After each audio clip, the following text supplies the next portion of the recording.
Bonjour à tous, tu veux comprendre la logique? Tu es au bon endroit, n'hésite pas à t'abonner et de liker. Imaginez un enfant qui réfléchit sur ces deux propositions. Il s'est dit pourquoi ils ont mis pour tout x appartenant à R, x au carré est supérieur ou égal à 0 est une proposition vraie, ou même une assertion vraie. Et puis il se demande aussi pourquoi il existe x appartenant à R tel que x au carré inférieur à 0 est une proposition fausse.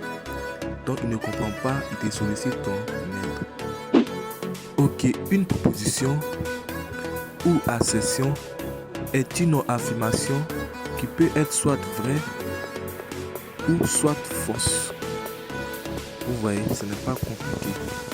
Voilà. Ok, ces deux affirmations sont des propositions. Pourquoi? Parce que chacune a sa table de vérité. C'est-à-dire, la première proposition est vraie et ensuite, par contre, la deuxième proposition est fausse.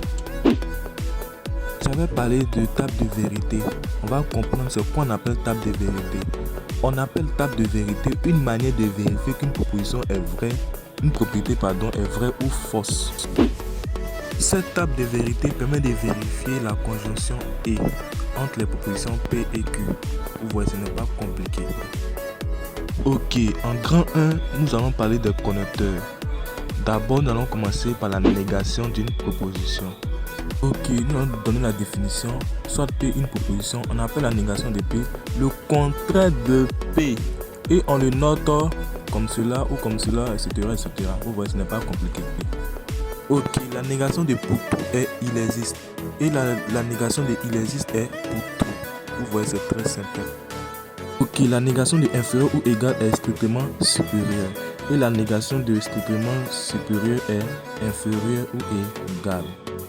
Ok, la négation d'égal c'est différent et la négation de différent c'est égal. Ok, la négation de supérieur égal c'est inférieur strict et la négation de inférieur strict est supérieur ou égal. Ok, la conjonction c'est tout simplement le fait de dire P et Q. Voilà, on note comme cela. C'est la notation de P et Q qui est là. Je vous donne une technique et vous voyez que la voix augmente. Donc le symbole va monter. Ok, la disjonction c'est le fait de dire P ou Q et on note. Là voici comment est-ce qu'on note P ou Q. Je vous donne une technique où vous voyez que la voix descend. Donc le symbole va descendre. Voilà l'implication, je ne vais pas trop durer là-dessus, donc c'est un peu cela. Ok, maintenant on va voir la réciproque. Si P implique Q, alors sa réciproque est Q implique P. Vous voyez un peu, non? C'est comme la réciproque de la propriété de Thalès. Ok, la vidéo prend fin ici.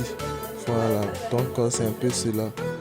Dans la deuxième vidéo, nous allons attaquer les mots de raisonnement.